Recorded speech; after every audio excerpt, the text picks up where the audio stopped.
ibon. Medyo force feeding pero oy, makakain na.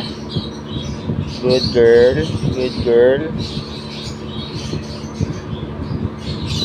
So kakount lang natin dito. Kahapon yan, kumakain na. Good girl baby. Oy, sorry. Good girl. Yun. Ito naman, yung isa naman. Hindi ka dito baby.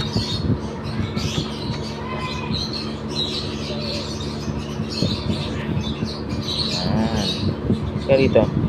So medyo po force feed lang natin sila ng konti kasi hindi pa sanay sa syringe. Pero once na masanay na sa syringe yan, so gentle lang, para ka na nagipag-holding hand sa asawa mo, sa anak mo or sa girlfriend mo. Yan. So medyo bubukan mo lang yung pinakatuka. Yun, tapos tutok. So yung iba gumagamit ng spoon, gumagamit sila ng syringe. So sa atin disposable kasi ever since dito tayo nasanay. So once na matikman kasi ng mga tropa pips natin yan, wala na silang kawala. Sasanay na sila pag nalaman nila na tayo ang parents nila. Diba? Sila na habol sa'yo. So yung mga ganitong edad, 2 to 3 months, ay 2 to 3 weeks, pwede na yan. So ang pinapakain natin actually Cerelac lang. Yan na.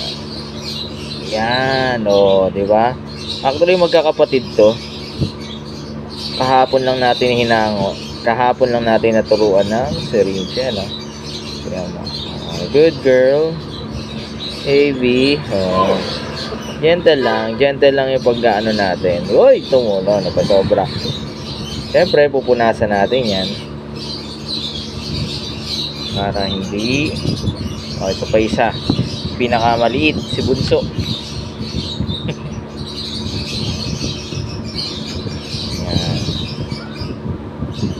So, sa simula lang naman medyo challenging. Pero ito kasi mga ganitong edad, masarap to i-hand feed kasi hindi pa sila matitigas ang ulo.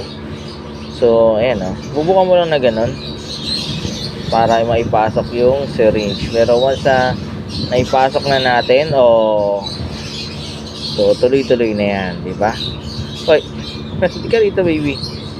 Ayan. Sila na mismo ang gugusto.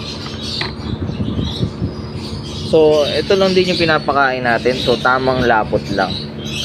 So Cerelac lang din tayo. So hindi pa kasi tayo na kahit anong flavor pwede yan. So hindi naman tayo nag-i-introduce ng Cerelac. Pero syempre kung mayroong mga available kapakpak na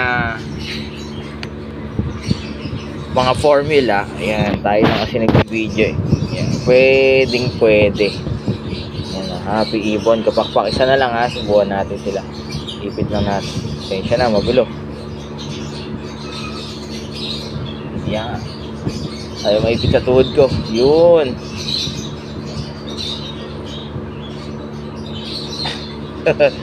Tayo lang kasi nag-video kapakpak. Ayan o. Di ba? Medyo mahabol na sila.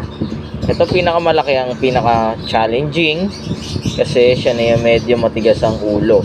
Pero kung mga ganitong edad, 3 weeks, pwede yan. So ito yung mga pinakamagandang di ba? I-hand feed kasi masunurin pa yung mga yan. Once na natikman nila yan, pwede na. So okay, mga kapakpak, Happy Ibon ha. Sana may natutunan kayo kung gusto nyo na mag-alaga ng mga hand feed na ganito. Pwede. Alright, Happy Ibon.